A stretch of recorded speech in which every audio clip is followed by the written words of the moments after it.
ಒಬ್ಬ ಮನುಷ್ಯನ ಮೇಲೆ ಸಿಡಿಲು ಬಿದ್ದರೆ ಆತನೊಂದಿಗೆ ಏನಾಗುತ್ತೆ ಗೊತ್ತಾ? ಆತ ಫ್ರೈ ಆಗಿ ಬಿಡ್ತಾನ, ಅಥವಾ ಮರಗಳು ಸೀಳಿ ಹೋದಂತೆ ಮನುಷ್ಯನು ಎರಡು ಭಾಗವಾಗಿ ಬಿಡ್ತಾನ. ಮೋಡ ಕವಿದ ವಾತಾವರಣ, ಮಳೆ ಬರೋ ಮುನ್ಸೂಚನೆ. ಈ ಸಮಯದಲ್ಲಂತೂ ಸಿಡಿಲು ಬಿದ್ದೇ ಬೀಳುತ್ತೆ. ನೀವೇನಾದ್ರೂ ಸಮತಟ್ಟಾದ ಭೂಮಿಯ ಮೇಲೆ ನಿಂತಿದ್ರೆ ನಿಮ್ಮ ಸುತ್ತಮುತ್ತಲೂ ಎತ್ತರವಾದ ಯಾವುದೇ ಗಿಡ ಮರಗಳು ಅಥವಾ ಕಟ್ಟಡಗಳು ಇಲ್ಲದೆ ಇದ್ರೆ ಸಿಡಿಲು ನಿಮ್ಮ ಮೇಲೆ ಬೀಳುವ ಸಂಭಾವನೆ ಆಗ ಹೆಚ್ಚಾಗಿರುತ್ತೆ. ಸಿಡಿಲಿಗೆ ನ್ಯೂಟ್ರಲ್ ಆಗುವುದಕ್ಕೆ ಯಾವುದಾದರೂ ಒಂದು ಮಾಧ್ಯಮದಿಂದ ಭೂಮಿಗೆ ಅದು ತಗುಲುವುದು ಅಗತ್ಯವಾಗಿರುತ್ತೆ.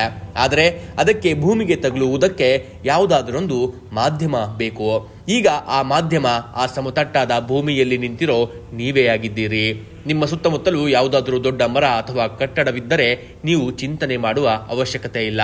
ಆದರೂ ವಾತಾವರಣ ಹದಗೆಟ್ಟಾಗ ಅತ್ಯಂತ ಸುರಕ್ಷಿತ ಸ್ಥಳವೆಂದರೆ ಅದು ನಮ್ಮ ಮನೆಯೇ ಆಗಿದೆ. ಆಕಾಶದಿಂದ ಬೀಳೋ ಸಿಡಿಲಿನಲ್ಲಿ 1 ರಿಂದ 10 ಬಿಲಿಯನ್ ಜೂಲ್ಸ್ ನಷ್ಟು ಶಕ್ತಿ ಇರುತ್ತೆ. ಉದಾಹರಣೆಗೆ 100 ವೋಲ್ಟ್ನ ಒಂದು ಬಲ್ಬ್ 3 ತಿಂಗಳವರೆಗೆ ಉರಿಯುವಷ್ಟು ಪವರ್.